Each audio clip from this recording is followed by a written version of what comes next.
In the Age of Chaos, two factions battled for dominance. The Kingdom of Azeroth was a prosperous one. The humans who dwelled there turned the land into a paradise. The Knights of Stormwind and the clerics of Norsha Abbey roamed far and wide, serving the king's people with honor and justice. The well-trained armies of the king maintained a lasting peace for many generations. Then came the Orcish hordes. No one knew where these creatures came from, and none were prepared for the terror that they spawned.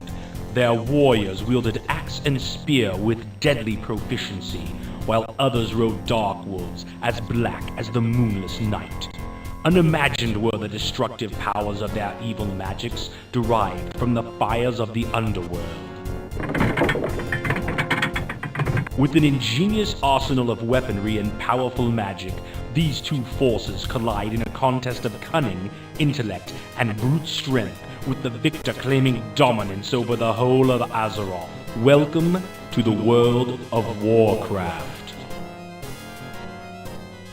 Hello everyone and welcome to Warcraft Orcs and Humans, the first game in the popular Warcraft franchise, which is still popular to this day, but more due to World of Warcraft rather than to the real-time strategy games at this point. But that's not my concern at the moment. Instead, we're going to play both the Orc and the Human campaign in Warcraft 1, and we're going to start with the Orc campaign, which is canonically the first one, and it's also the canon campaign, which is kind of remarkable considering that it's the bad guy campaign. Even though a lot of the backstory of Warcraft Orcs and Humans was retconned later, up to a certain degree, but more about that later. For now, let's get started. Black Cat has assigned you to an outpost in the swamps of sorrow. Your task is simple enough that even the war chief feels that you are capable of it. Construct at least 6 farms so that we may keep our troops well fed and ready to do battle. Only a fool would leave his treasures unguarded, so you must also build a barracks for the defense of these farms.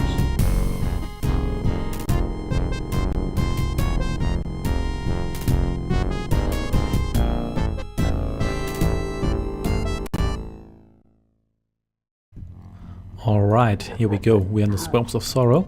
We've got a little base here. The first thing we're going to do is mine some gold and train another peon. We also have these 3 grunts here, our basic melee unit. They're not amazing, but they do the job. They're essentially the equivalent of the human swordsman.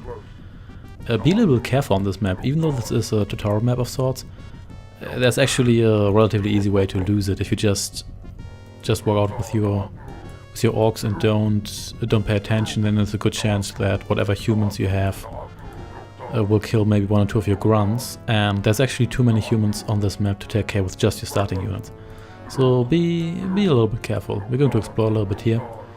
There should be there's another gold mine here. There's also these 2 human units. There's one swordsman, or 1 footman rather, and there's also one of their archers. Yeah, and in Warcraft 1, almost all the units are actual orcs and actual humans, whereas in later games, other factions join both the Horde and the Alliance.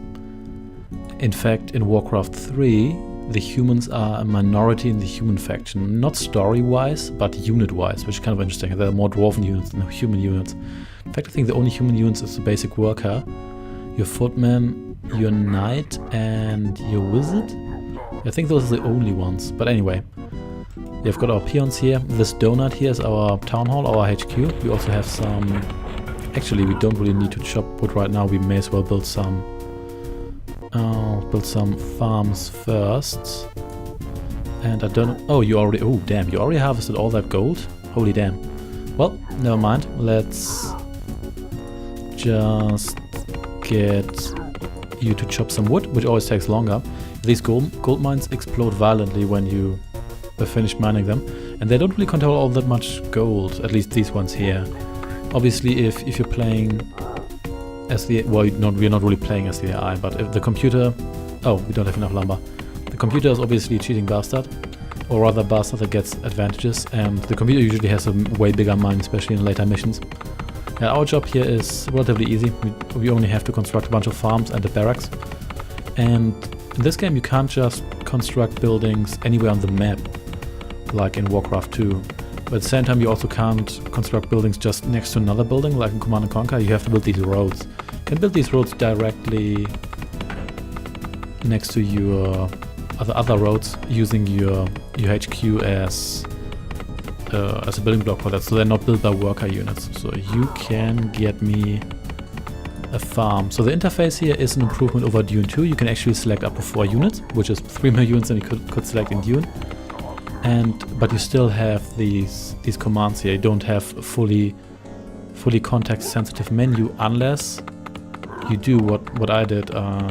Choose auto hotkey for this program, as I always do, usually to make the map movement keys, which is traditionally the arrow keys, to map those to the WASD keys, because I'm right-handed, so I'm using the mouse with my right hand, and so it's ideal to use the left hand for keyboard shortcuts and stuff. Let's build you here, but I got a script for. Look at this. This swamp here looks very dangerous. Yeah, but talking about looks, this game actually it looks really good. It's in my opinion quite an improvement over Warcraft. Over Warcraft 1, over Dune 2. And do we have enough resources to build a barracks? We do not. We need some more wood, but we can chop that. And yeah, what I was about to say is I got an auto hotkey script, and that allows me to use context sensitive command, because essentially allows me to turn mouse commands into keyboard commands, and usually I'd have to use keyboard shortcuts and stuff, which is not ideal. It's not that user friendly, and it's not comparable to the comforts of modern PC gaming in general. And Warcraft 2 improved greatly. Increased the number of units you could actually select, added context-sensitive commands, which is a very difficult term, and just made essentially everything better. That's also what this game really suffers from, that Warcraft 2 is this game, except better in almost every regard. But well, it's still not a bad game by any means. It's just a little bit dated, but I think it's definitely worth playing. And we should have one already. Or are we supposed to build 6 farms? I think it might be 6 farms.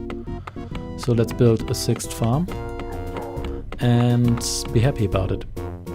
The orc buildings have quite a unique style in this game. They look a little bit different in Warcraft 2 and 3. Here they look very, almost insect-like. You have these donuts, you've got these shapes here. It looks quite interesting. So here we go. We are victorious indeed. Only these worthless humans could fight as well as they die. Ooh, in your face, humans. So we mined 3,000 gold. That was a very, very small gold mine. We destroyed 2 units. 2 of our units were destroyed. And overall, this wasn't really all that impressive because we're still a slasher, but well, who cares? In any case, thanks for watching, and I shall see you next time in the second orc mission. Take care and goodbye.